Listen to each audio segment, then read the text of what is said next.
7:35. We're gonna kick off now, so that we can have enough time for a bit of networking at the end. So, all right. Well, first of all, I'd like to thank everyone for taking the time to come out, and we're very happy to host all of you here. This is our second event of the year for the digital health track of the MIT Club of Northern California. For those of you who are new to the MIT Club of Northern California, our events are all organized by volunteers. We actually have the largest number of MIT alumni outside of Boston. We've got 14,000 alumni in the area. So we're a very active bunch. We're so active that we had to divide them into different tracks. And as it happens, you're in the digital health track today. We've made a commitment to have an event every month. We had our first event of the season last month. And if you missed it, no worries, it's on the YouTube channel, MIT CNC YouTube channel. If you go there, you'll find them all. That event was on menopause and weight gain. What seems inevitable doesn't have to be.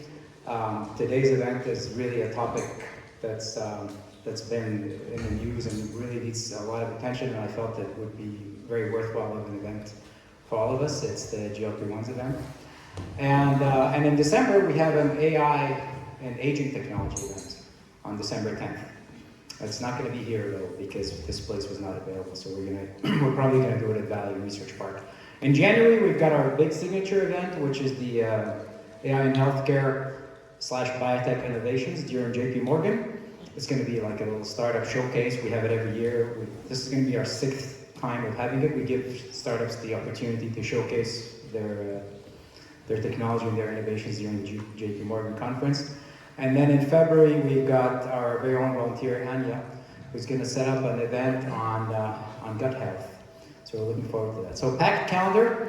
You can always find out what our latest event is on mitcnc.org, or you can just follow me on LinkedIn, and I usually post about them.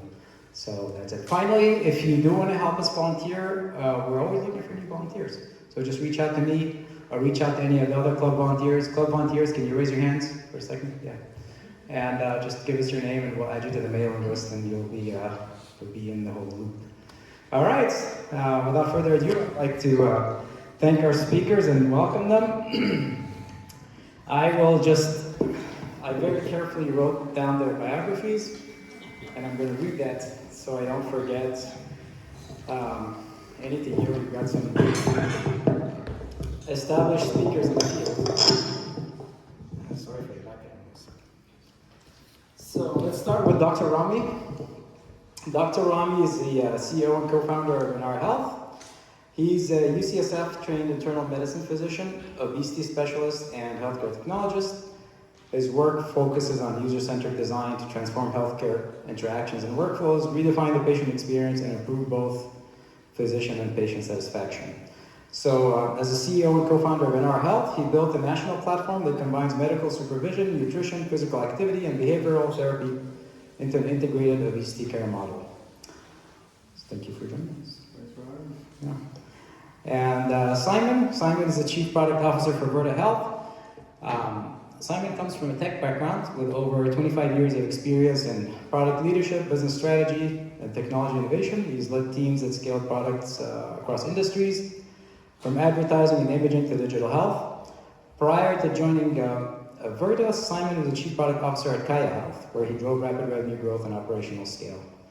And he'll talk to us today about how Verta Health, a platform that's rooted in a nutrition-first philosophy, and how they emphasize lifestyle change as an alternative and a complement to GLP-1 therapy.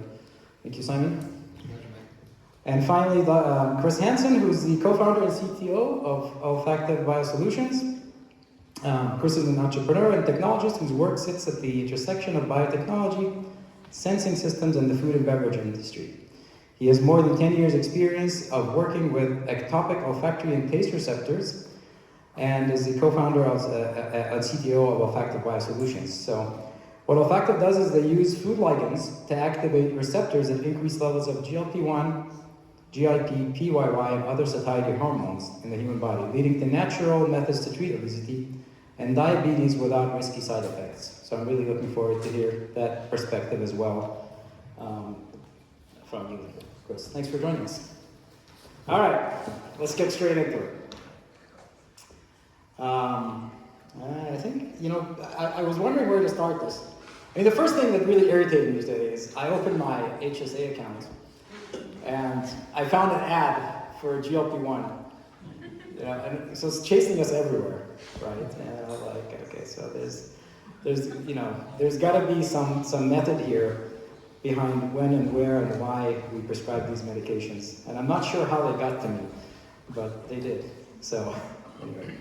But before that, I thought, before we talk about the actual discussion, I wanted to learn a little bit more about your motivations, why you ventured into this space.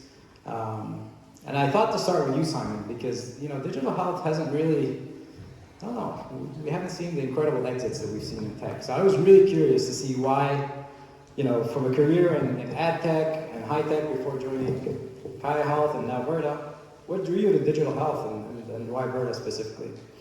I love that question. I did a stint at Facebook, was the last piece of ad tech I did. There's my third ad tech platform.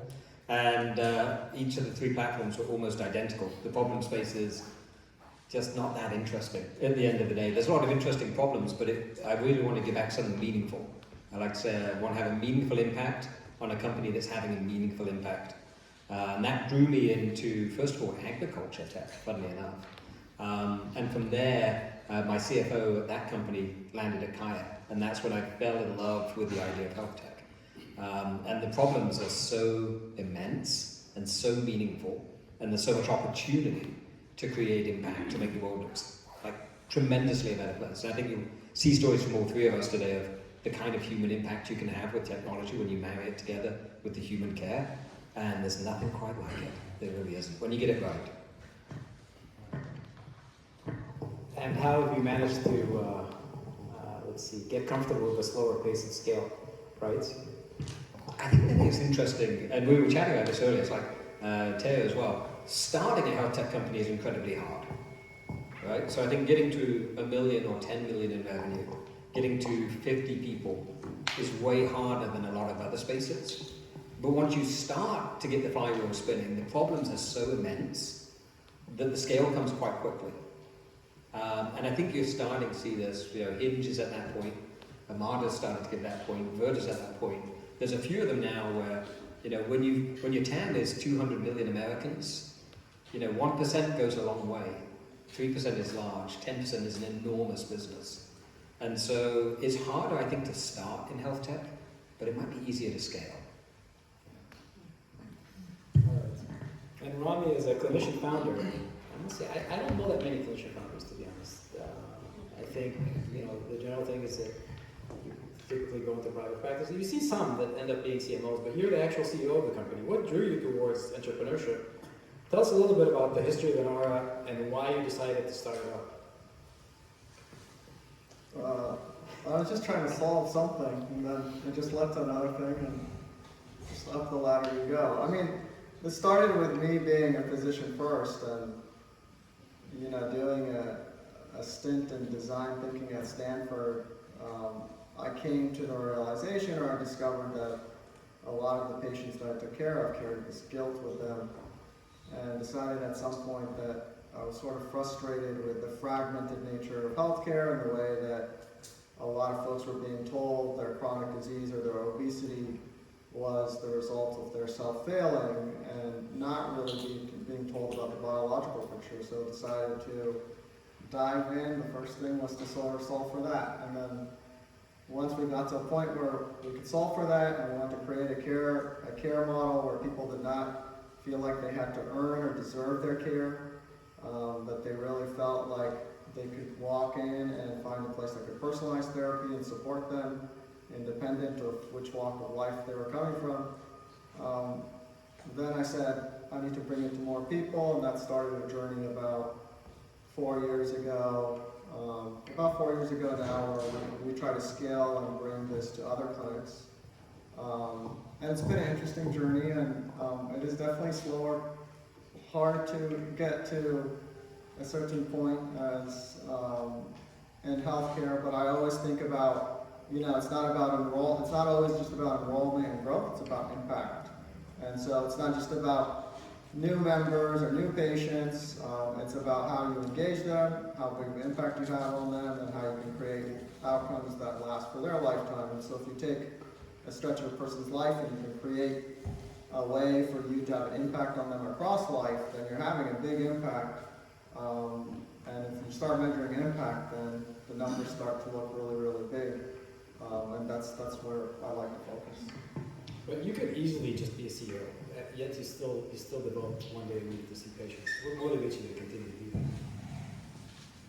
Well, I mean, I love seeing patients, and I would probably be totally happy as a physician. I would say that the only reason I gravitated out of that is because I want to try to solve for a bigger access problem. I started chuckling a bit when you were introducing me because you said things about like Rami's focus is user-centric design and it's true, that's where I started from a technology standpoint. Today I find myself working on a bunch of billing technology, right? So, I mean, in the end, you try to tackle the obstacle that's in front of you as you try to solve within the constraints of your business model or your use case or the United States in this case. And we're going to come back to that theme when we talk about GLP-1's and biology, but that's essentially, that's the way I describe it. And Chris, tell us about Olfactive and why you decided to start it. I think when we spoke, you mentioned that you had an earlier company working with olfactory and taste receptors for 10 years. How did that influence you, and how did you stumble upon this space? So I was at IBM Research in San Jose for 10 years working on cognitive computing, things like that. But I got fascinated with this idea that no one had ever measured a taste or a smell. You can measure the chemicals in Coca-Cola using mass spec or something like that, but it doesn't tell you what a Coke tastes like. So I actually left IBM, gathered together a little group of scientists. The only way we could really think of how to do this, we needed a technology that intersected the human perception pathway. So we thought, well, the front end of that pathway is the nose and tongue. That's where your olfactory and taste receptors are. So we cloned those into a sensing system, which was hard, but we were able to do it. And then we had lots of customers at the resulting company, Aromix, over 10 years, lots of Fortune 500 food and beverage, CPG companies. But using our knowledge of these olfactory and taste receptors. But to make a long story short, it turns out those are misnomers. They're not just in the nose and tongue. They're not just for taste and smell. They're absolutely everywhere in the body, in the blood, the brain, the eyes, the skin, the gut, and it's the most relevant for tonight's discussion. They're in the lower intestines, and these olfactory and taste receptors, chemosensory receptors, respond to food and water, so they dock with food molecules, and then that either activates or inhibits the receptor, and you get a specific physiological outcome. So what we're doing initially is using a mix of food molecules. The consumer ingests them. They activate specific receptors in the lower intestine to increase the secretion of GLP-1, peptide YY, glucogen, and some other satiety-related hormones. So you get a natural and quite a bit cheaper way to increase GLP-1 in the body.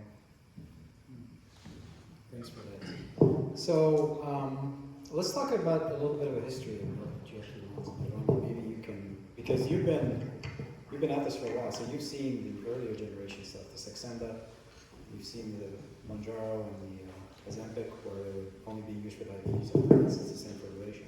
But can you walk us through how this class of drugs evolved? both scientifically and clinically, and what we've learned about their strengths and limitations over time.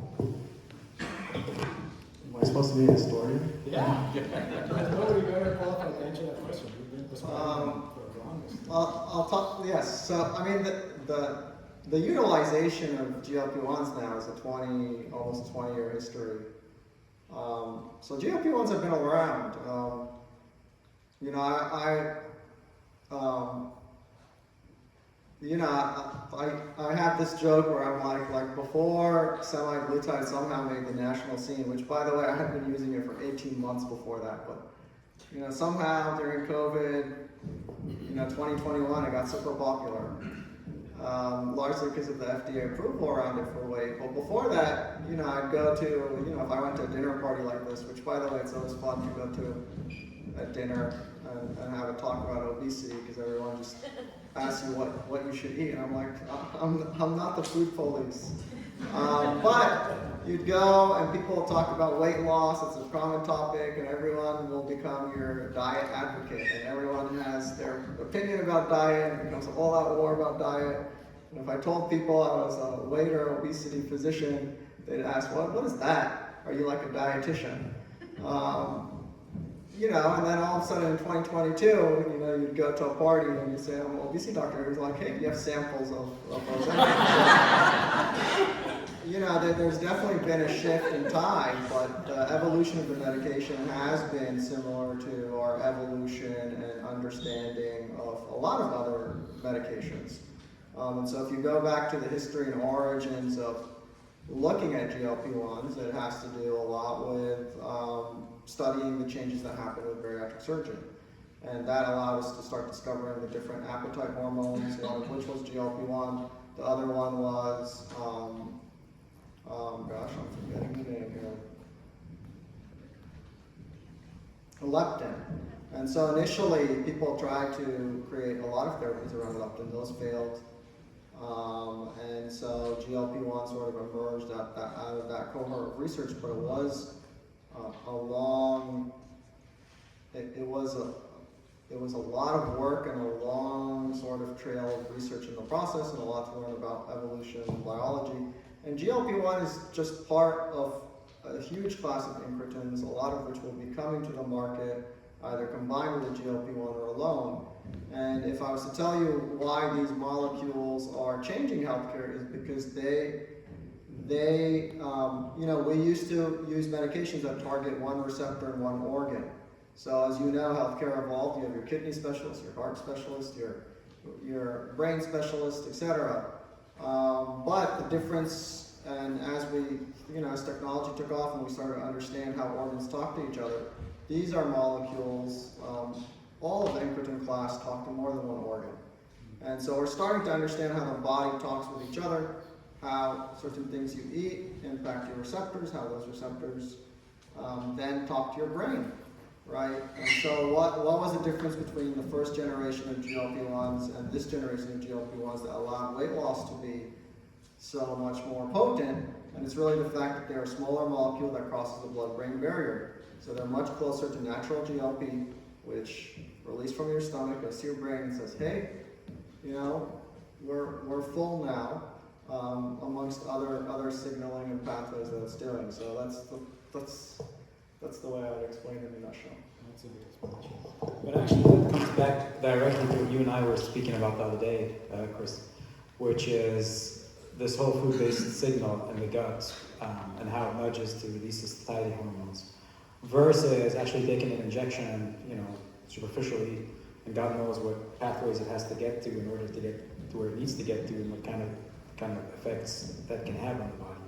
So explain to us how your food-based signal, how is it different from taking a weekly GLP-1 shot, and why, obviously you have a bias for your approach, why do you think that's going to work better than a GLP-1 shot over the long run? Yeah, thanks for the question. The Novo Nordisk Eli Lilly approach has always seemed pretty ham-handed to us.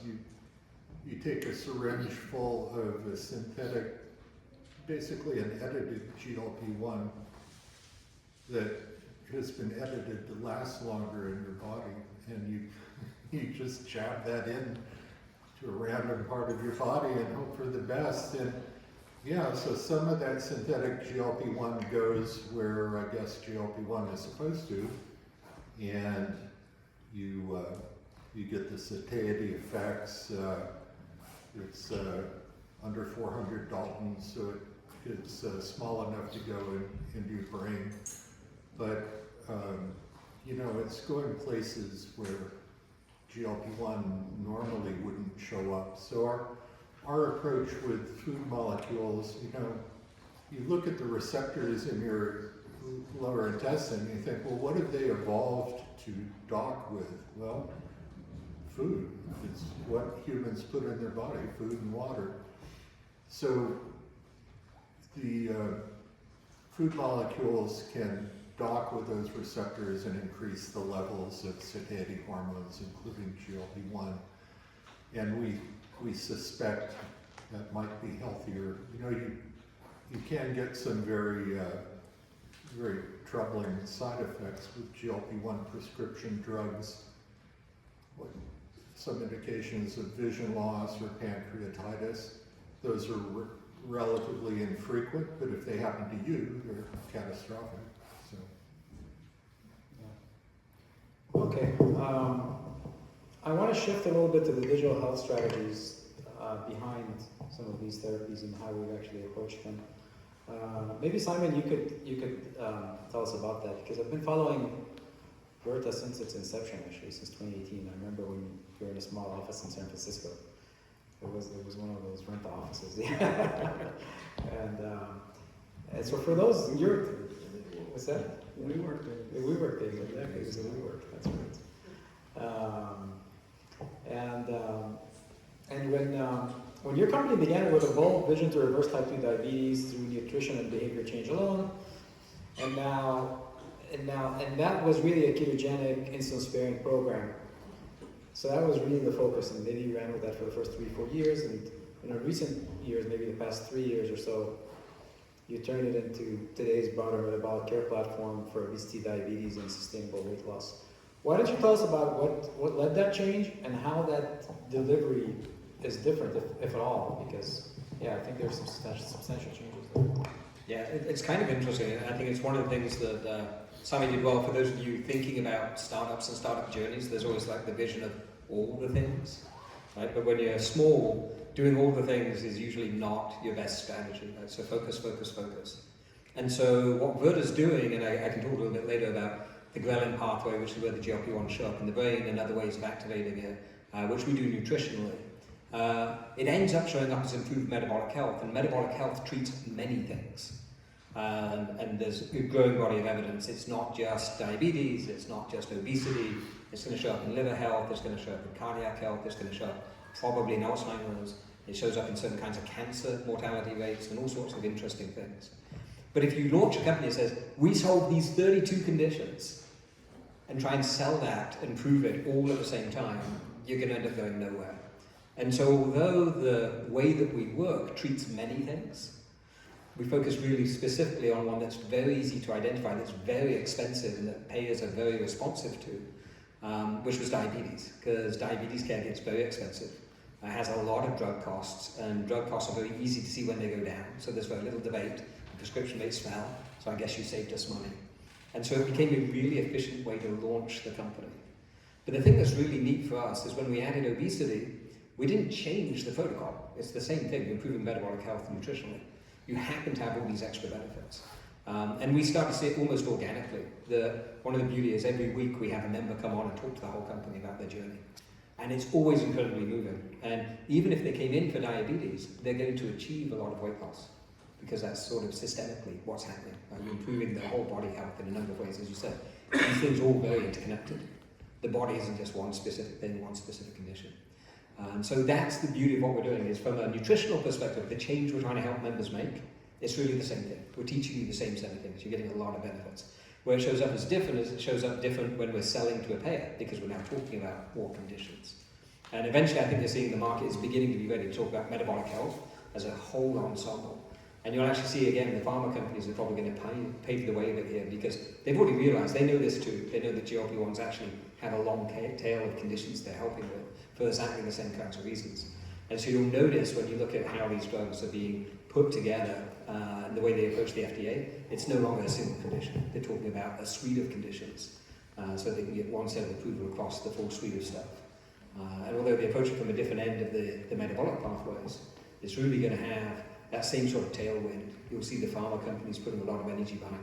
By the way, did you know you can also reduce cardiac events for this? Did you know you could also improve? So that's an interesting point because I think what I really liked about the approach when I saw Verta is that, hey, this is a clinic that you're actually de-prescribing medication, you're getting people off their insulin, you're getting people off their medication.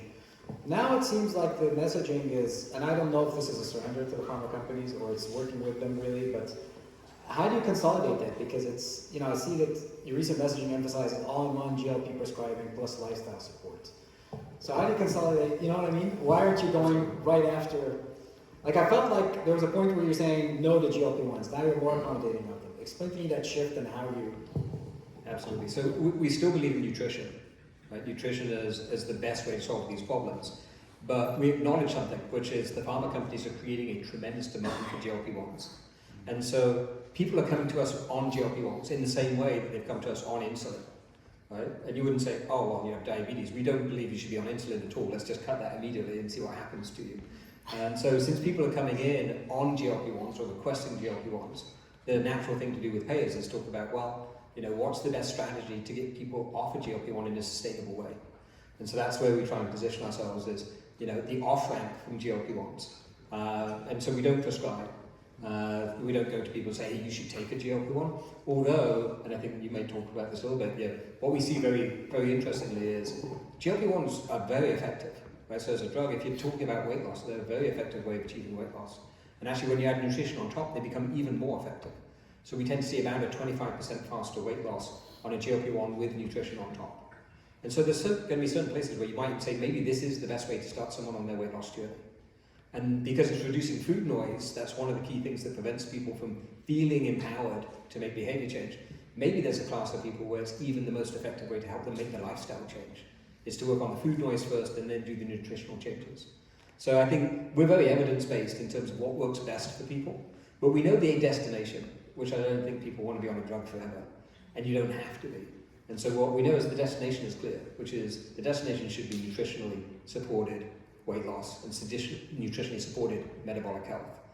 I'd love that no one came to us on a GLP-1 at all. We could just start everyone without the drug. But in the real world, you know, there's a lot of people taking this drug and they all need help. Go ahead. I mean, if everyone came to you without the drug, I mean, maybe we wouldn't have an obesity problem. Wouldn't that be great? But, you know. I mean, do you think that you would be able to sell obesity as a selling point, if not for GLP-1s? Oh yeah, I love that. Softball question. Yeah, we actually, 40% of our members were obesity members before GLP-1s became the big craze. So we were getting a lot of sustainable weight loss members before GLP-1s. What I will say is GLP-1s have been a tremendous tailwind for the business. Because, you know, in the same way, payers pay a lot more attention to expensive problems. And so suddenly payers are a lot more interested in obesity than they were 3 years ago. 3 years ago, we were going to payers being like, you should really help with this, it's good for your members, it's good for the long-term costs, you know, it's just the right thing to do, and it is going to be financially attractive over the long haul. Now it's the other way around. Now payers are coming to us and saying, I have no idea how we're going to handle our GLP-1 bill, can you possibly help us? And so it's shifted the payer conversation for sure. But we had a pretty good business on it even before GLP-1s were a thing. Ron, you want to tell us a little bit about how NR's model is different? Yeah, I mean, so from an NR standpoint, we are looking at, for us in the way we view obesity, is it is a very complex condition that is the result of your environment, your work environment, your pollutive environment, your wound environment. So actually there's a lot of evidence that, you know, exposure during pregnancy really impacts your appetite signaling. On top of that, it is a response to everything else that you're reacting to into the world. And so for me, what I want to do is I want to create a care model where people could come in and they didn't feel like they needed to earn or prove they needed help, or if it was some kind of negative stigma to be helpful. So for me, one of the things that's not being said here is before GLP-1s, and keep in mind, I've been doing obesity since before GLP-1s have been into the market. I started purely offering dietary therapy and evolved my practice based on my end goal is to get a person healthy, to get people strong, to have them age well, and really look at both longevity and health span. And so when I'm looking at that, I'm looking at the individual and I'm trying to tackle what are the obstacles there that helps get them to that point. And when you are practicing medicine at that level, you realize that people have different reasons for the same condition. And if you don't offer a multimodal approach, it just means that you're only going to be able to help the people that respond to that one mode that you are offering. Right, so for me, the goal was to build a multimodal approach, which right now we focus on 4 pillars. One is on the behavioral side, so that's the psychological side. Then we have the biological side, the nutrition the nutrition side, and the exercise side. And so people are going to get a personalized plan across all of those. And while we focus a lot on nutrition, and to give you an example of how well we focus on nutrition, we have published what is the best non-AOM, so no medication, sustained weight loss at 18 months than anyone in the field, which is beyond 10%. That's on an attention to treat basis. So we are able to drive weight loss with medications and without medications. But the reason we're able to do that is because we're tackling the 4 pillars. So a lot of people may come in and they are on meds that cause weight gain. Well, let's work on getting those off. There's a lot of people that come in and they are.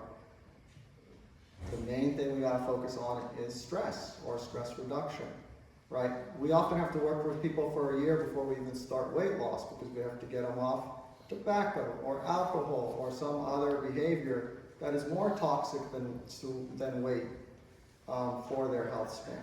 So I think in the end, it's about evolving the goals. But one of the things that I really appreciate about GLP-1, going back to my points, is that before GLP-1s, I had to fight to get attention as an obesity physician. And when I said that, hey, obesity has all these biological drivers, and there's a lot of people out there doing all the right things, and they're still not losing weight, people would look at me funny, and it was very argumentative. And an employer would rarely buy an obesity plan, and a payer would not pay for obesity. GLP-1s did change that. It forced employers to start being like, okay, we're going to start paying for obesity now. And I think after they realized exactly how many people they were going to pay for, now they're trying to lock the door, so to speak, and that's what we're seeing. And so I think ultimately it's multimodal, and for me, if you look at the history of blood pressure or high cholesterol or heart disease, we have a culture, I don't know if you want to say global now, where we prescribe and we don't focus on the conditions that cause these entities. But those conditions are beyond just what you're eating. They're also how the world influences what you eat, how life influences what you eat, your environment, toxins, how lockable your city is. And so I think we need to take a very broad approach to obesity if we want to get it right. Well beyond even what ANARA does, if we really want to reverse or start to at least stop this epidemic from growing. There would obviously be love to reverse the trends of obesity in the world today. Thank you. That was insightful. I want to shift a little bit now, and I know it might be a little bit early to talk about this, because these drugs have been around for how long? 3 years? 2.5? The newer ones, probably 4. Yeah. 4? Saxenda is 2020 drug? No, Saxenda was 2014. Oh, wow, so it's been around for a while. Okay. So let's talk about the long-term GLP-1 use, particularly around the newer ones. From side effects to dependency to cost, a lot of pitfalls here, which is the title of this talk. How do you approach the prescription safety and sustainability? You can start this too. Well, Simon's had a great point about the start. He's like, as a digital health startup, you can't say, hey, I'm going to go in and solve all 32 conditions. But Novo literally did that. They created a drug, and it's tackling about 30 conditions.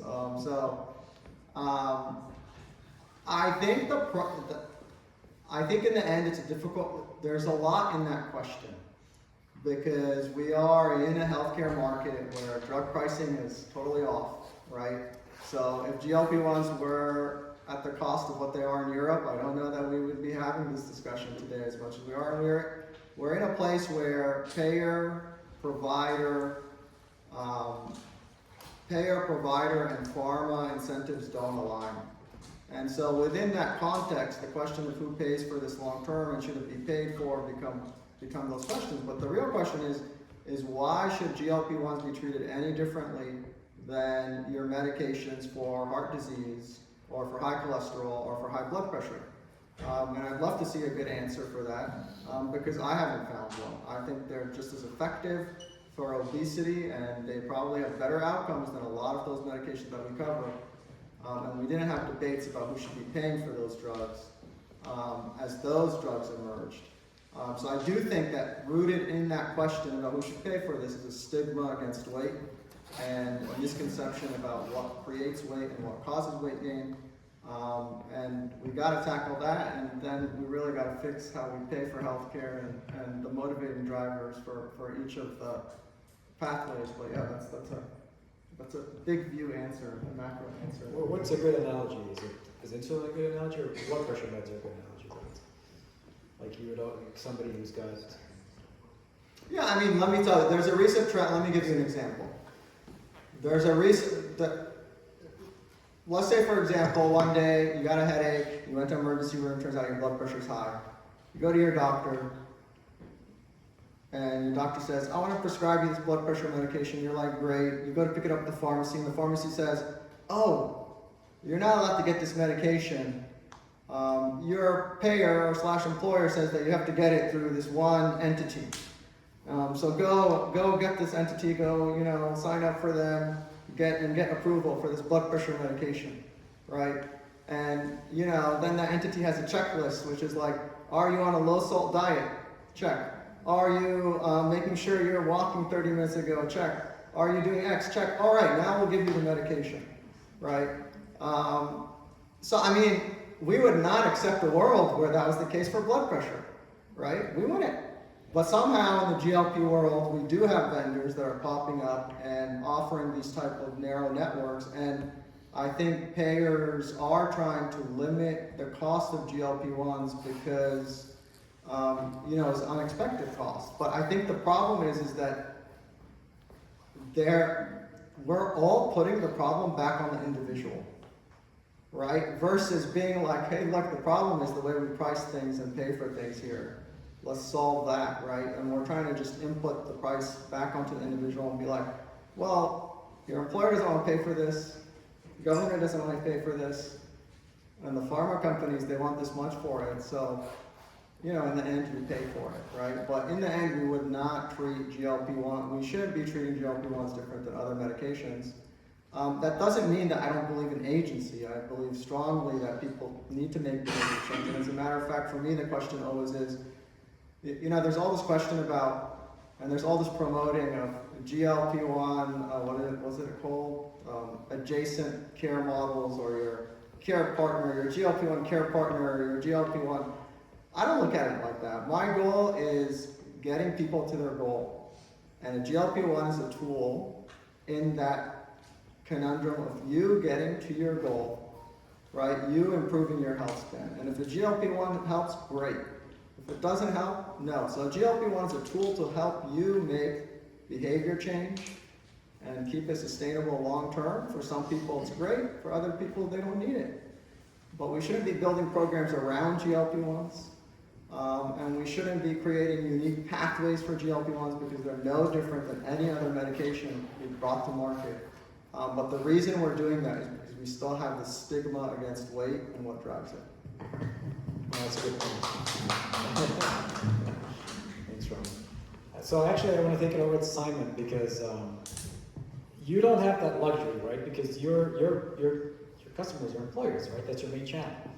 So you're actually driven. Your value proposition has to be centered around this e-prescription, as long as the prices are still high.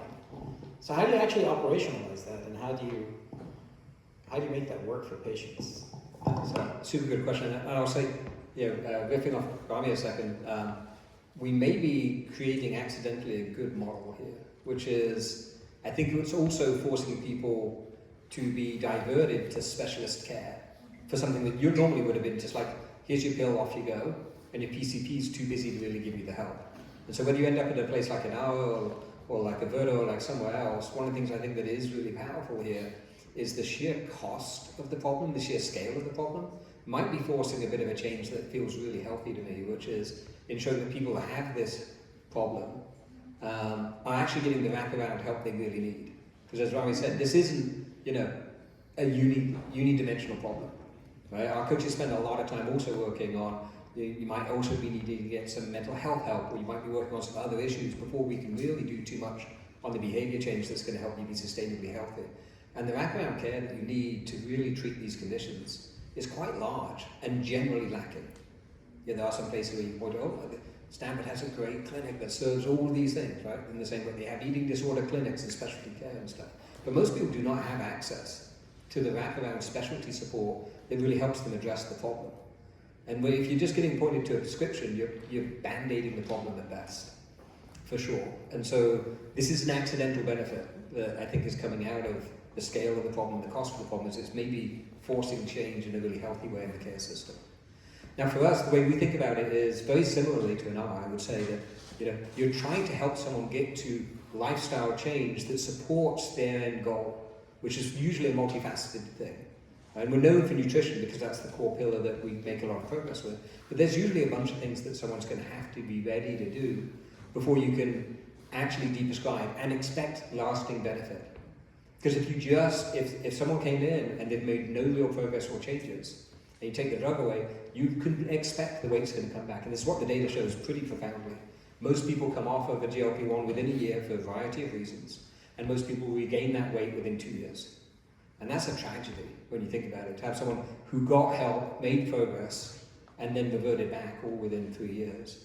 And so for us to be able to deliver any payer value, we have to get to a place where when we take the drugs away, you're actually ready to stand on your own 2 feet, and you're going to be sustainably healthy. So that for us comes then to how do we help someone get there, which is for us foundationally in the nutrition.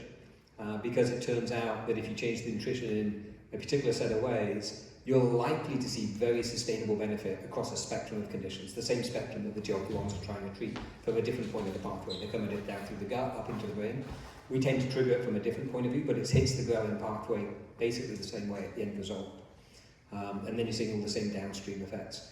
But in order to get the payer benefit, you first have to get the member or the patient to the sustainable place where their benefit. If you can't get them healthy, then you're not actually going to get any real benefit from removing the drugs. At that point, you have to keep them on the drug until you can figure out how to get them to a place that's sustainably healthy. So you have to become really good at that, and that, by the way, is really hard. But if you get good at it, then it's really valuable. Yeah, I want to get Chris's perspective here as well, because so you've actually gone down the approach is I'm not even going to classify it as a medication. It's GRAS, right? Which is, for those of you who don't know, GRAS in the FDA narrative is generally recognized as safe. So you use supplements from food additives, and so you don't even need FDA approval for the drug. So you've got a way here that you think has a lot of promise, and you've heard the problems that we have with adherence, with cost. 52%, there was a recent study that came out that says 52%, if you want to quantify it, of GLP-1 users stop within 1 year. So tell us how you plan to overcome all of that with your approach.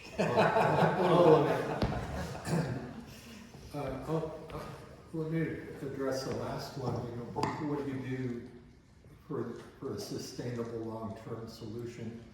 I'm beginning to think that there is something in the ultra-processed food diet that affects our satiety signaling in a very profound way.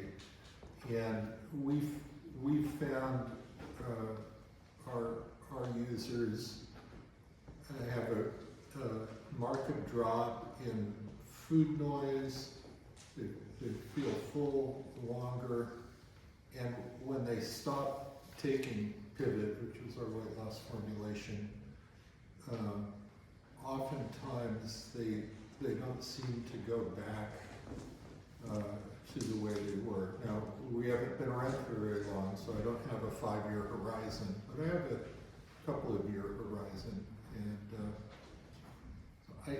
I can't prove it, but I think, and maybe GLP-1 prescription drugs are doing this too, but I think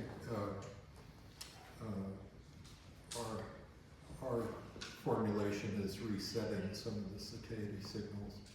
I think, I'd like to think outside of the Western pharma paradigm, because it leaves out whole swaths of the world, either because of expense or lack of access. So, I mean, my ultimate vision is to get formulations of food molecules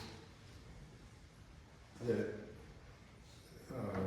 help you lose weight or increase muscle regeneration rates or do other beneficial things, to get those into the food supply, because food is cheap. Food is so much cheaper than active pharmaceutical ingredients.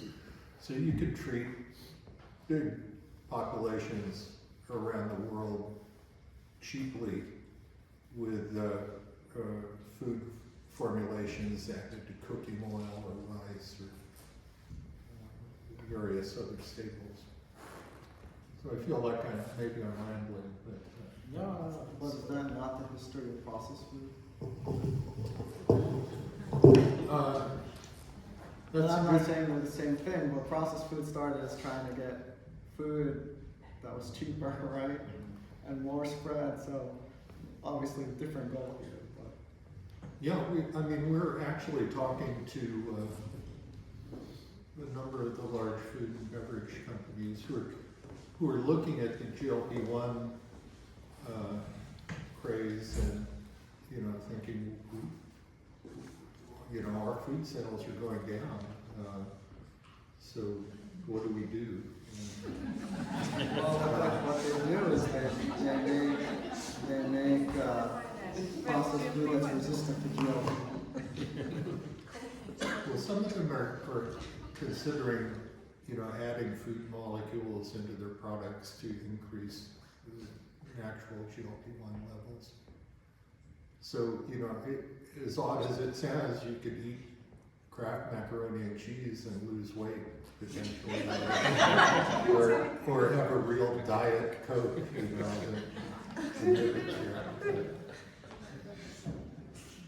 So are you looking into some of those partnerships? Yeah. That's interesting.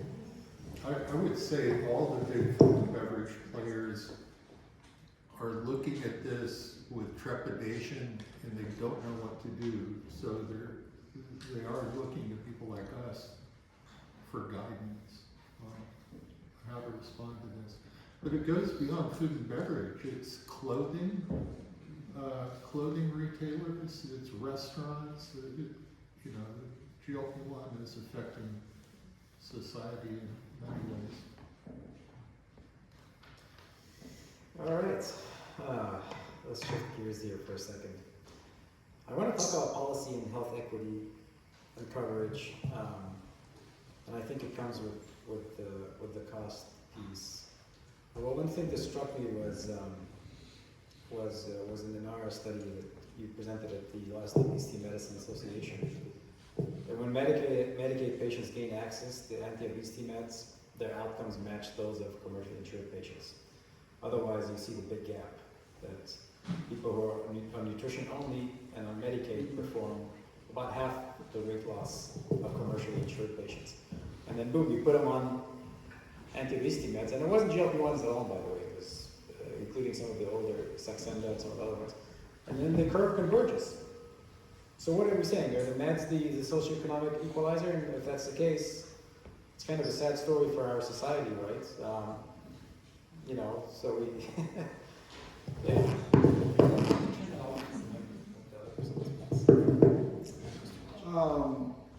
I don't. There's a lot of things you could say are sad about society. Social inequity, obviously, to an extent, is one of them. The progress we've made at treating disease is not one of them. And what the study showed was that in our population that are underserved or have low socioeconomic status, when we compared the people who did the program, just the nutrition and exercise program, against people with PPO insurance, the people from low socioeconomic background had about half the weight loss. And they still had pretty good weight loss, it was 6%, but compared to 12%. And that was at 18 months. Then we compare, and we cross-match these. So we propensity matched them, which meant that we made sure that when we compared one individual to the other, that they were equal in terms of disease states, labs, etc. As a matter of fact, I was surprised that we got the propensity matching so close. Then we looked at the same, we propensity matched again on people who were taking obesity medications, and the weight loss was similar over 18 months. And this again was mostly actually older medications. I think it was 15% weight loss. So I mean, to me, what it tells is like the history of obesity, right? So what do we think causes obesity? So a long time ago, we thought obesity was caused by someone just decided to eat a lot. And so they ate a lot, more calories in, less calories out, they gained weight, right? Then that evolved. We then later thought obesity is caused by the fact that, you know, a person may overeat to get there, but once they're there long enough, their brain remodels and starts protecting that weight set point. So that model is really popular, and so that model is sort of what started people looking at drugs and other things for weight loss. And so the concept there was, once your brain learns that weight set point, it really protects against this. So you try to lose weight, then it basically is anti-biological. So it basically starts changing your hormones and peptides so that you gain weight, which is why it's easy to lose weight, hard to keep the weight off. That model is really popular, and I think there's still some people that feel like that model is the winning model. But really a different model has started to emerge, which is we now think that before you gain weight, something happens to you that disrupts your weight set point. So you have a thermostat in your brain, and something happens and the thermostat goes up and then you gain weight. Now, yes, you're eating more. You think that it's your choices every day. Right? Because appetite is invisible. You don't see it. You don't see it as a force. And so, and unless you're able to fix that disruption, or reverse it, or repair it, it's hard to lose weight and keep it off, right? And so when you think about that model, the point that GLP-1's do is they go into the brain and they say, hey, it's okay to lose weight. Don't put up your defense shields, right? Then you lose weight, and some people get off GLP-1s, they right away rebound and gain weight, right? Because they've not repaired their weight set point. The GLP-1 is just bringing it down temporarily. Now, what are the causes of weight set point disruption? The causes of weight set point disruption are likely one of the leading causes, in my opinion, and I will say this is not necessarily shared, is environmental pollutants. So endocrinopathies caused by environmental pollutants, one of them being insulin resistance, but generally speaking, just a lot of plastics that cause changes in our body. The other one is viruses. There's great research to show that certain adenoviruses are associated with obesity. Some people get those viruses. The other ones are the easiest to manage, which is high stress environments, lack of physical activity on a longitudinal basis, decreased sleep, and processed foods.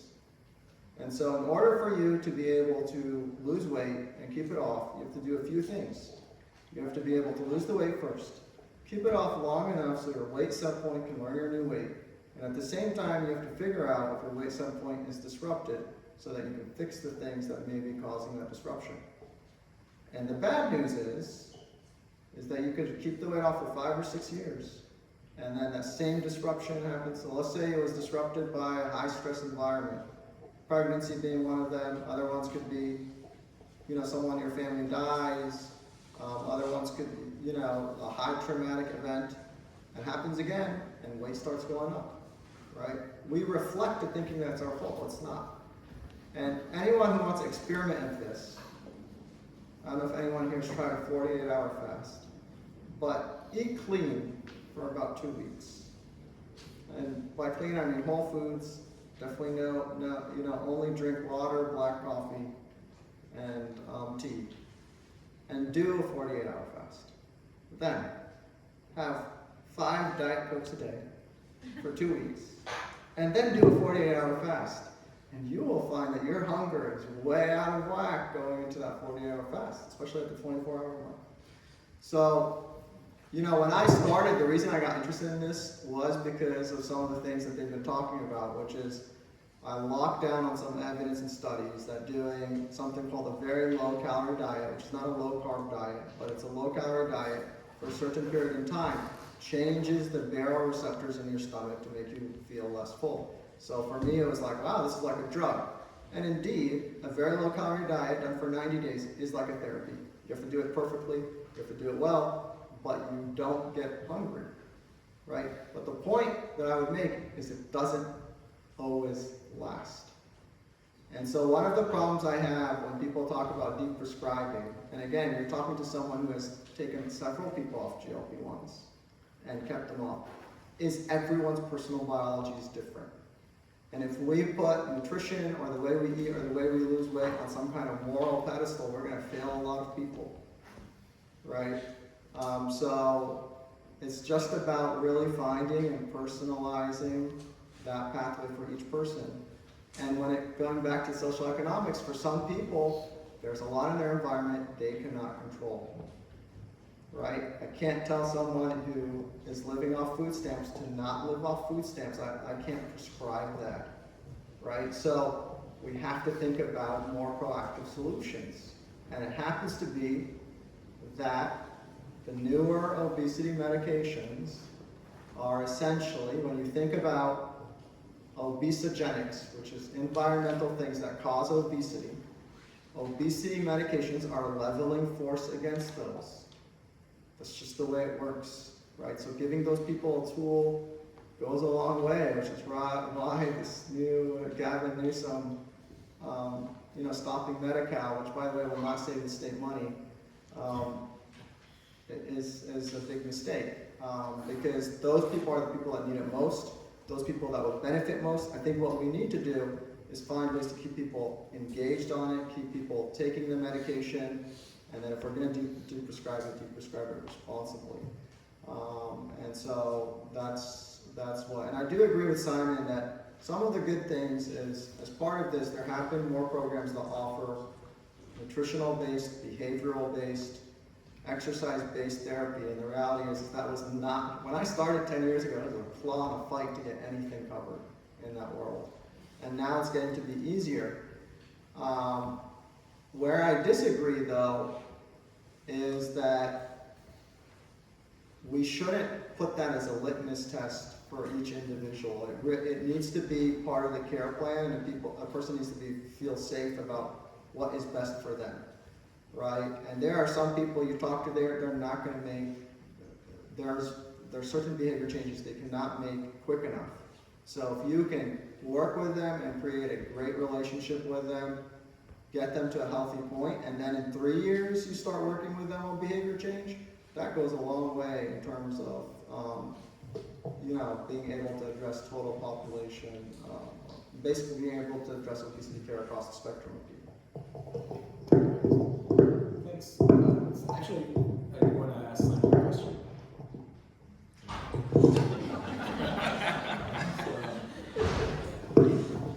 So Simon, I think you have the same issue. I see this.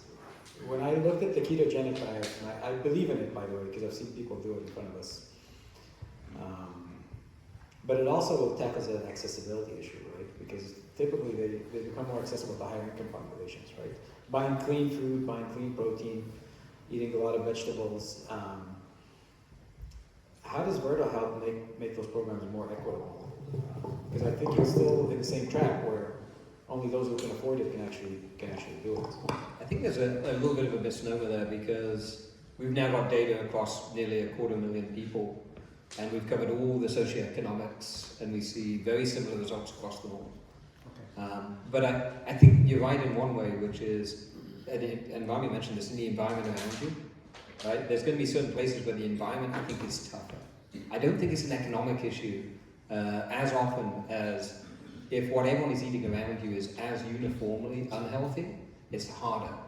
And so that can be socioeconomic as in less access, food desert, but it can also be like in the deep south, right? There's certain populations there where the food that everyone is eating all the time is, from our nutritional perspective, pretty heavily stacked against you, and the changes are going to be a little harder to make socially. And that's a huge thing for people to think through. And a lot of it's training too, right? If I said you are gluten intolerant, you wouldn't be like, I still have to eat bread. I mean, like, absolutely, I'm going to eat bread every day. Or all the people who are lactose intolerant, right? Oh yeah, of course I'm going to force feed you cheese, right? You just wouldn't do this. And a lot of people, it turns out, are very carbohydrate sensitive, right? So the way that the pathway works from our end of it, and there's some really good data on this, every time you eat the carbohydrates, you get glucose back. That's fine. Insulin's there for that. And it's going to take care of it, and you get the downslope. The downslope, it turns out, is steep enough that for a lot of people it triggers the ghrelin pathway, which is the hunger pathway that the GLP-1 is trying to fight against. So it literally makes you feel hungry. And what you reach for is probably also containing quite a lot of carbohydrates, which gives you another spike. That's not a problem. Insulin's there for that. But then you get another downslope. It's going to trigger the ghrelin pathway again. That's not a problem, right? You get your hunger, you reach for something, it probably also contains carbohydrates. You get another spike. The repeated spiking is the trigger for insulin resistance, and then the downstream effects of that are really pernicious. The fact that you kept triggering the ghrelin pathway meant you kept feeling hungry when you didn't need the actual nutritional, right? You had enough calories, you'd eaten enough food. And so that then triggers you to be eating more than you're going to burn. If you eat it and you don't burn it, then you're going to store it. And so, exactly right, that there's these ways you get tricked into it, and that could drive what you view as your weight set point. And it's what we observe time and time again, is if you don't manage to get to the point where you're moderating that, in one way or another, there's a bunch of ways, we have one we like, then you are likely to find that your nutrition didn't change enough to change the outcome. And you will revert back to whatever the natural set point was. And you're going to see it pretty consistently, and we've seen this across tens of thousands of people now.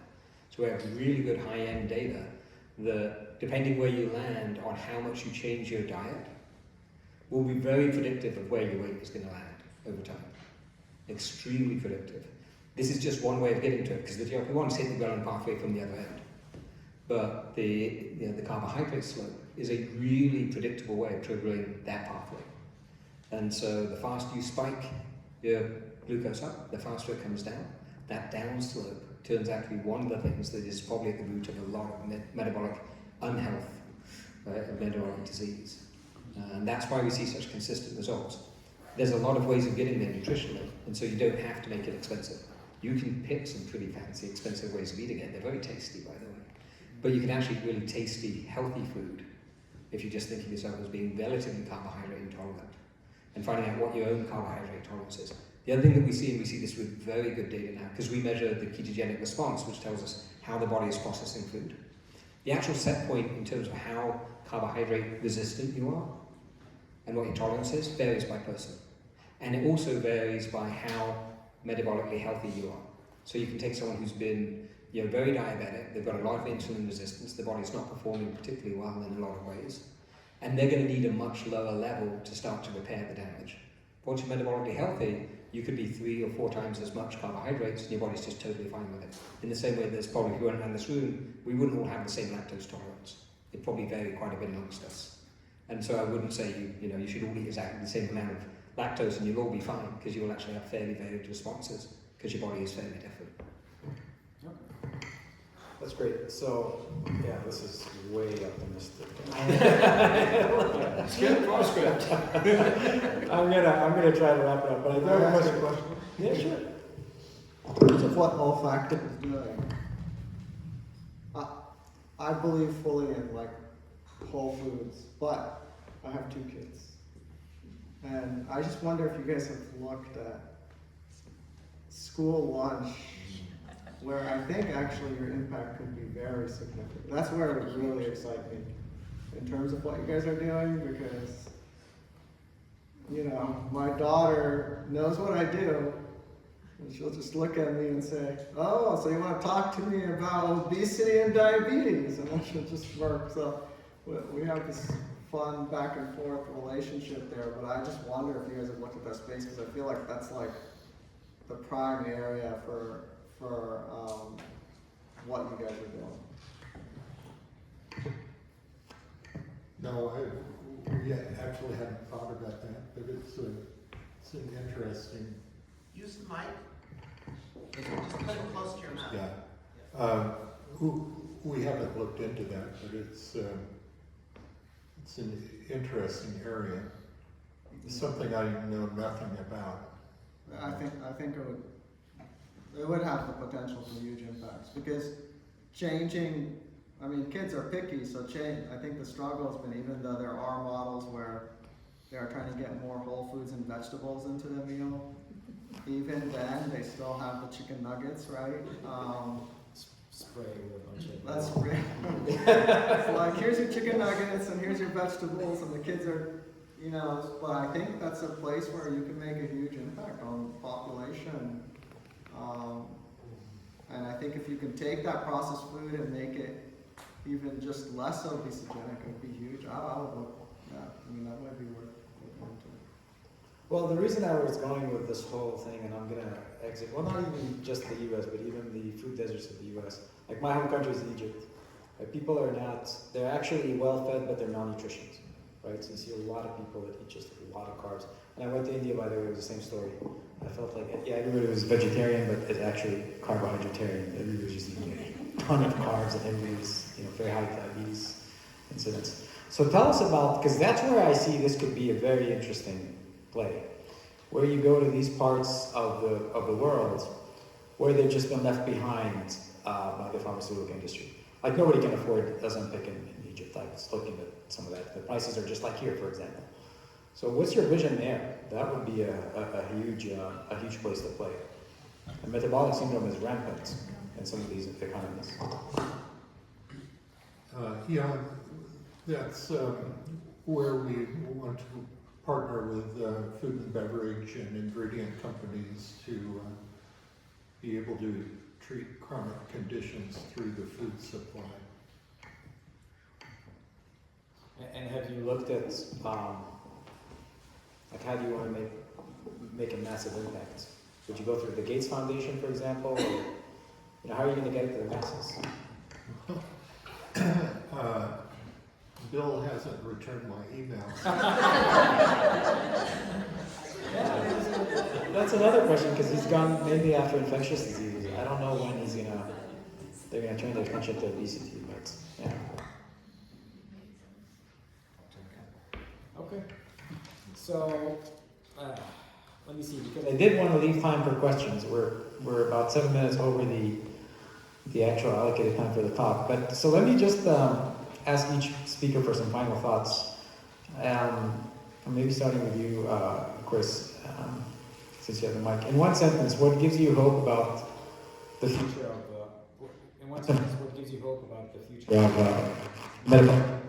metabolic health? Well, from my perspective, we know enough about chemosensory receptors now and how they react to food ligands that I think we can have a very profound impact either through supplements or through the food supply on metabolic health and other chronic conditions. I'll hit it from maybe two angles. One is, I think we're getting to the sort of scale across the companies that are approaching it nutritionally that prove that you can really change the world. And it is starting to change guidelines and practices and norms. And I think that's where you see tremendous impact. Like the dream would be that you get to a day where you don't need Averta Health because it's just common sense. I think the second thing is the pharma companies are putting a tremendous amount of money behind these same set of conditions and elevating it from obesity, the niche, one of the symptoms of metabolic health. And I think you're going to see the pharma companies going really hard after metabolic health because it broadens the applicability of these drugs. And although the drugs aren't the one solution to everything for cost and a whole variety of reasons, I think having that much money and that much focus over metabolic health could really be a profound driver for change.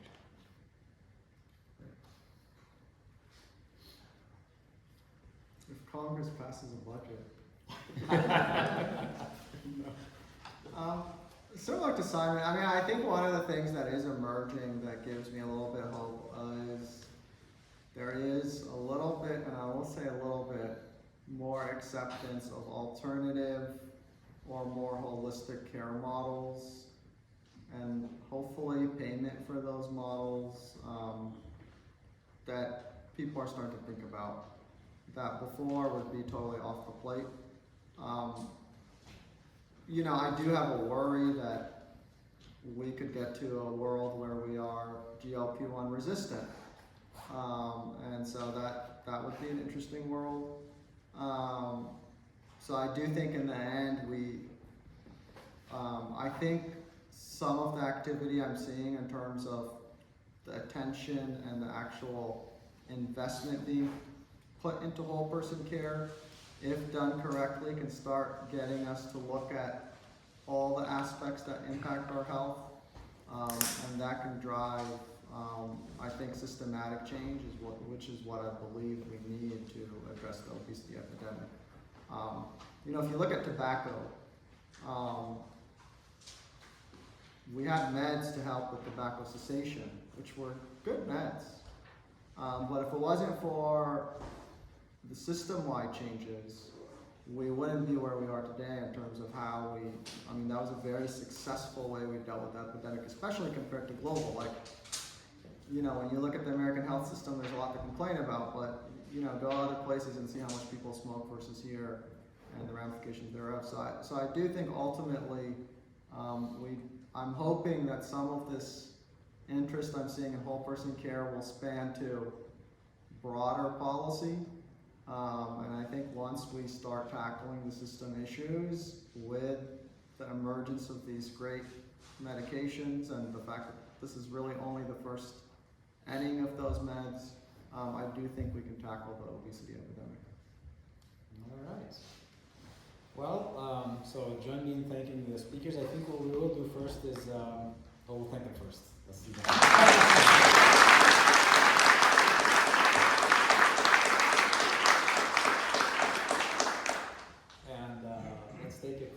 Let's do 17 minutes of questions, so we have time for networking, and then we got to clean up and. All right, Jonathan, can you help me?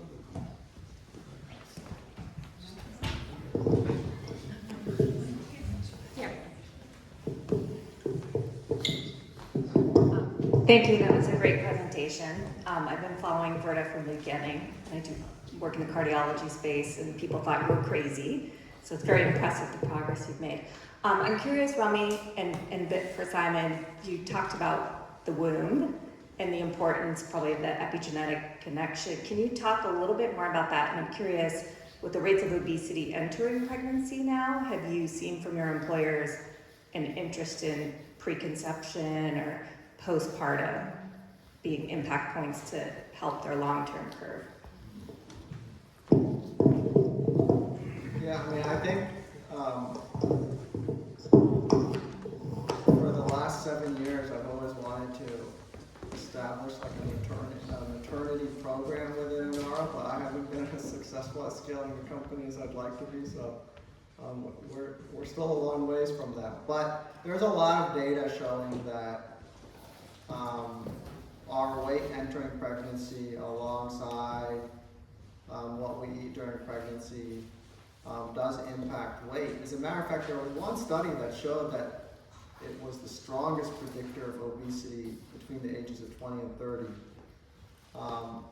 Now, these studies are population-based studies, often not necessarily repeatable, and data does swing, but it definitely does make an impact. So I do think having a program focused on that would be super awesome. It does take both a digital and global village to change behavior. It is the hardest thing. So I think that's where what Simon was talking about is really helpful in achieving something like that, or being able to scale something like that. Yeah, I'll echo a lot of that. I think we see tremendous interest pre and postpartum. Right? Also in general for women's health, we're seeing really strong interest, sometimes supported by payers as well, which is really encouraging around perimenopause and menopause, which is another set of triggers that is very commonly associated with changes in weight set point. And so I'm hopeful we're going to see an increase in women's health in general as a focus area around this, as a subspecialty, sort of following on the back of these specialty clinics becoming more broadly available. I think that's a sort of a 1, 2, 3, which is, as you get more focus on not just the drug, but also wraparound care, then I think at scale that begins to create much more space for wraparound care by sort of area of sub-interest, is the way I think about it. Certainly at our scale, we see this a lot. But what we're not seeing is as commonly for the payers to be viewing it as a thing worthy of attention in and of its own right. So we often have to come at it straight from the pure obesity angle as opposed to the point in time. Just to add, it's not wraparound care. It should be first line care. We should tackle all the conditions first line with behavior change and giving people support to make those without limiting other therapies that are needed to get them to their goals. All right. Next question. Hello. First, I just wanted to say thank you guys. It's really fun just hearing people who are so brainy and passionate about what they do. So I was actually curious about GLP-1's, not just for weight loss and diabetes treatment, but also as preventative treatment or just generic metabolic optimization. You could imagine a world perhaps where like everyone is taking a low dose or micro dosage of GLP-1s. And first I was curious on like a scientific standpoint, if you guys have seen any evidence or conversations about that. And of course I'm also interested in how that sits with your worldview, what you guys desire.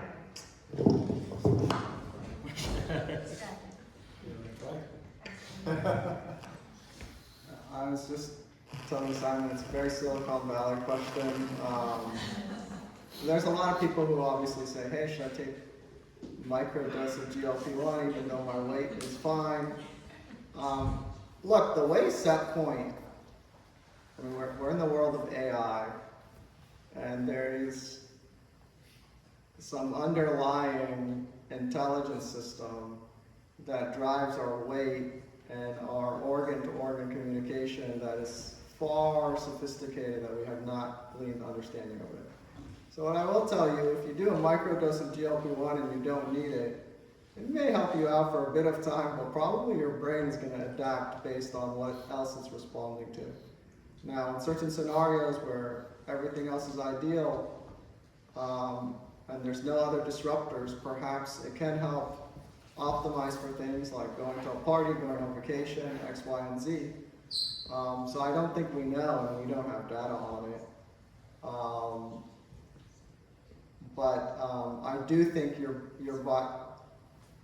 I do think people who don't make behavior change can develop GLP-1 resistance, and the question just becomes, if you're on GLP-1 long enough, is there a resistance pathway independent of behavior? And we don't know the answer to that yet. So yeah, the answer is I don't know. But, I'll add maybe one or two small bits on that. I'll echo, we have no data on what microdosing of GLP-1's does, and so I have no comment because I don't think anyone really knows the answer to that. I think what we are seeing increasing data on is the long tail of diseases that come from poor metabolic health. And so I think if the question is, should we find more ways to invest in metabolic health because it covers way more than just obesity, the answer is a clear yes. We'll be publishing a lot of data on this next year. It's super exciting. We just can't talk about all the data till it's in. But I think you'll find the pharma companies have very similar data and are pushing in the same direction. So I'm really encouraged for the push behind increased metabolic health and the benefit that's going to have in a really sweeping way. I'd love to see that enter preventative rather than reactive. And that's a harder question, I think, in the US market, the way the healthcare system's set up. I'll just add one thing. I don't know if this is quite relevant to your question, but we're seeing a lot of anecdotal evidence from our users that our formulation causes them to lose interest in drinking nicotine. And I've read evidence that GLP-1 prescription drugs seem to be having an effect on that, but I don't know about opioids, but we've had many people using our product that say their food noise goes way down. It seems like several are reporting that kind of alcohol noise or nicotine noise goes down too. So.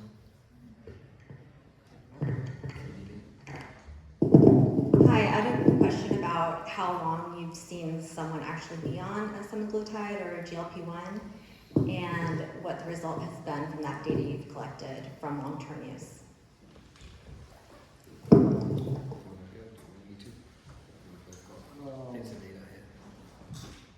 I can probably more data. Yeah, but very similar to Rami. I mean, we've been prescribing them for as long as they've been around. They started out, a lot of the early use was in diabetes, and so we've got people who've been on them for 7-8 years.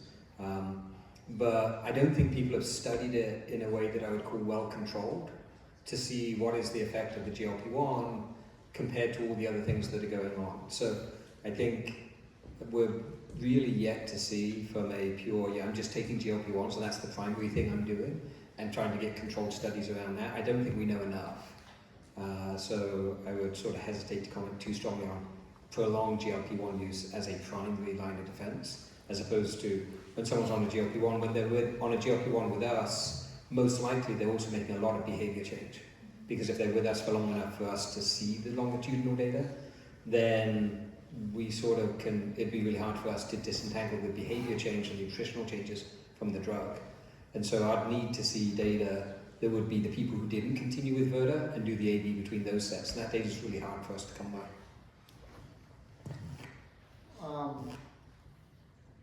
In terms of long term, I mean, we've had people on GLP-1s for 7, 8, 10 years. We've had people who've weaned off GLP-1s successfully and not able to go back. We've had people who've weaned off and decided they want to lose more weight later. So go back on the newer generation of GLP-1s, for example. So we've seen the gamut, but if you look at like hard data that's controlled, there is some controlled data out there that's pretty darn good, I would say. So, you know, the semaglutide, which is Ozempic/Wegovy, they did a study, a 5-year study in people with heart disease. So that is a 5-year study. Those are 5-year outcomes followed between people who got a GLP-1 versus not getting a GLP-1. And it showed a 20% risk reduction in mortality. It showed a 25% risk reduction in stroke. It showed a 23% risk reduction in heart attacks. It showed a decrease in inflammation. So a lot of good things, and there was no big surprising negative things. Right? Now, in that 5-year study, the weight loss sustained at 5 years was less than that in the clinical trials. In the clinical trials, people got to around 14% weight loss. In that study, the 5-year weight loss was probably like 10%. So it does seem now, so it does seem that, what the true effectiveness of the medication long term may have a limit without combining it with other modalities such as diet, exercise, behavioral therapy, or other medications. There's also a great study out of the VA where they looked at 20,000 people, I believe, comparing people who are on a GLP-1, this is in a diabetic population, to those who did not get a GLP-1. And this study is off the charts because everything from alcohol abuse to addiction to depression, every single category of conditions was statistically lower in the people who got a GLP-1. Now, the question is what's causing that? What's the impact? What's the true cause and effect? And part of it is the drug. Part of it is the fact that, what we put in our bodies is pretty toxic. And when you decrease toxicity, I think it's an overall long-term good thing. And so that's so I think it's a half and half picture. In order to get a true, actually Verta probably is set up well to do this, but in order to get a true comparative, you would have to take a population that loses weight without a GLP-1 and sustains it compared to a population that loses weight with a GLP-1 sustains it. And if we had that kind of data, then we could really tell what is due to the decreased intake of bad foods versus what is due to the drug itself from a molecular perspective. And I would love to see that data. If anyone wants to fund the study, please let me know. But yeah, that would be fascinating. I think we're close to having a bunch of that data. So the data that we'll be publishing next year has the first leg of that, which is it's a matched control study with an N approaching 10,000 over 6 months with identical pathways, so as close as we can get on the matched control set, 2 years through the nutritional program, and you'll see data that is extraordinarily similar to what you see off a GLP-1 program. So statistically significant changes in mortality from cancer, decrease in stroke, decrease in cardiac events, decrease in liver disease, decrease in kidney disease, the full gamut of metabolic health downstream. It's extremely exciting. And I think, again, this for me might reaffirm that although there's two different ways of getting to the same set of results, both, I think, in the end, centered around the ghrelin pathway, the hunger pathway, just coming at it from two different angles. The bit that I don't think we have good line of sight to is, can you get a three-way match, which would be, people without any treatment, people on GLP-1 and people through the nutritional path, and start to compare that. We've got, statistically large numbers of people on GLP-1s in the Verta program now. And so we should be able to produce that data, but this is right at the early innings. I think we need another couple of years before we can do it internally. I suspect if we get the right partnerships, we could actually put it together on a match control today. We just need the right data to be able to put it together. I can add an interesting thing about, if you look at bariatric surgery data compared to GLP-1 data, bariatric surgery data has more profound impact. Bariatric surgery is far superior, by the way, treatment. I'll clearly say, depending on your weight, right, you get bariatric surgery, you have a 50% reduction in mortality, a 50% reduction in diabetes progression, a 50% reduction in cancer, which we're not seeing that type of impact with GLP-1. We maybe see 20% again. So that I think is interesting because it's almost now similar weight loss. And so why aren't we getting so much more benefits with bariatric surgery? And perhaps because of the history of bariatric surgery, those populations were higher risk. So I think we'll need more time to figure that out, but I think drawing parallels there is fascinating. Yeah, we need to get some good match control so people are able to compare it.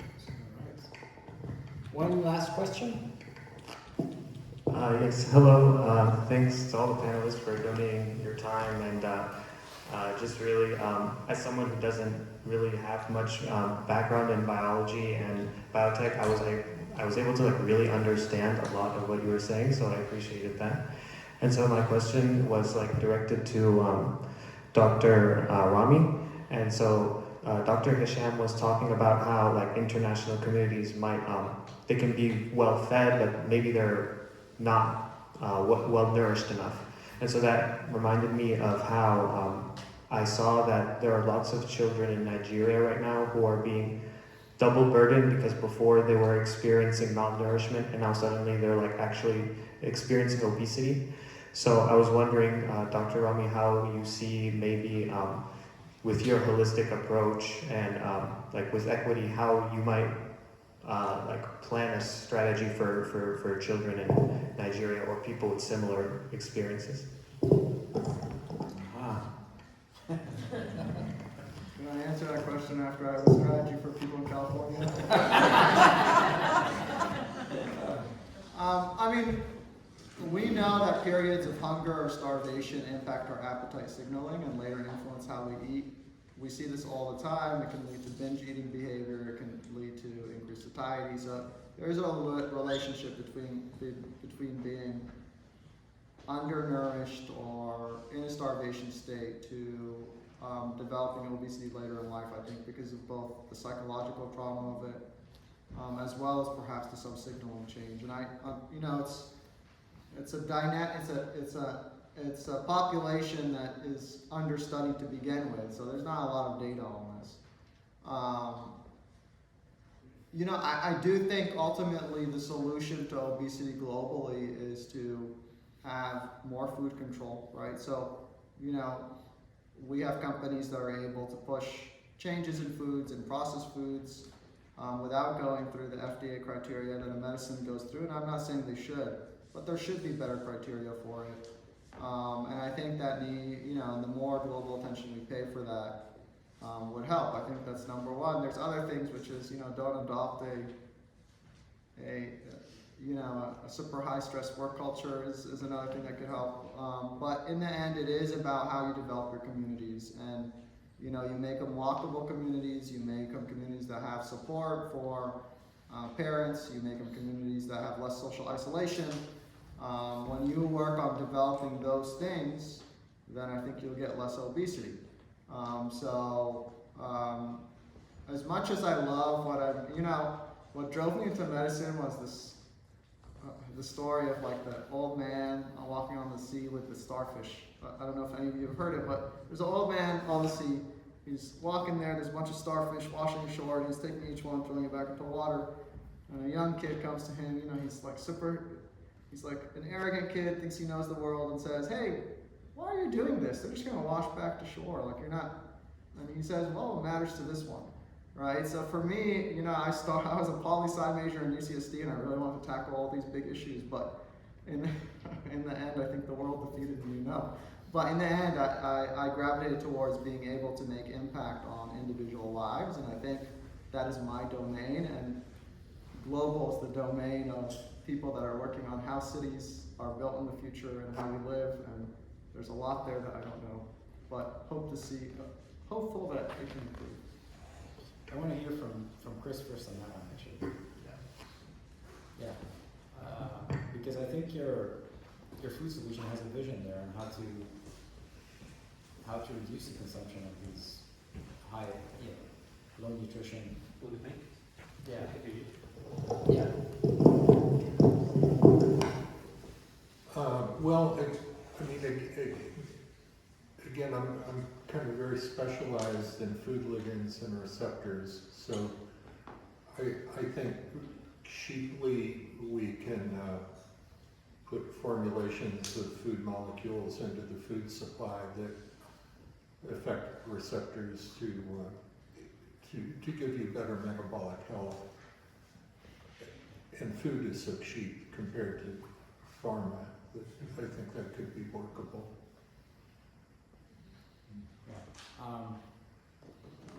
Simon, do you want to add something about how consuming more protein? Actually, I'm going to throw something controversial out there. So if vegans really want to save the planet, they should eat insects. I really like Chris's angle, which is if you can alter the food supply, that's definitely one elegant way to do this at scale.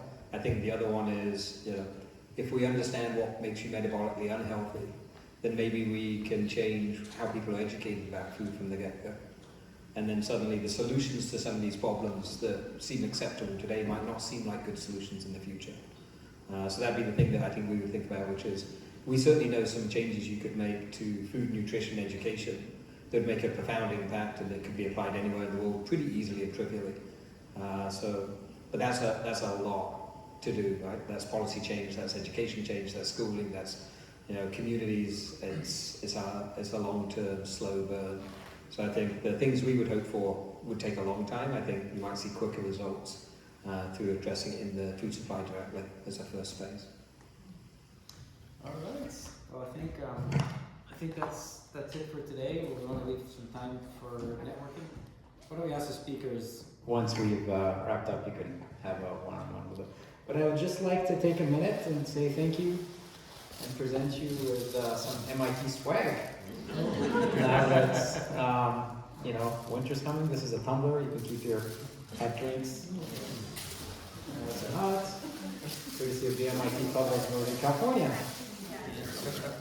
And last but not least, Dr. Rami. All right. Thank you very much for everyone.